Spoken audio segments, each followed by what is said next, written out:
If you walk around campus, you see one of the most beautiful college campuses that you're going to run across. It is stunning. When you see Crispin, you think one of these things is not like the other. I taught a first-year seminar last year in one of these classrooms, and I was embarrassed, that these students, this is their first exposure to college, and we had window air conditioning running, and they could barely hear me. Crispin Hall is not part of the admission tour when somebody comes to visit Illinois College prior to enrollment.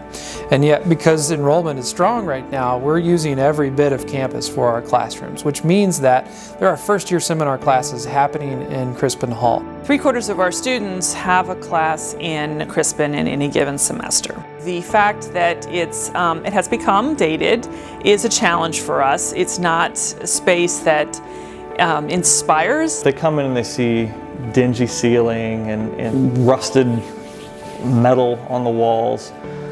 It just doesn't help their morale, I don't think. They don't picture themselves being the best they can be in a space that's outdated.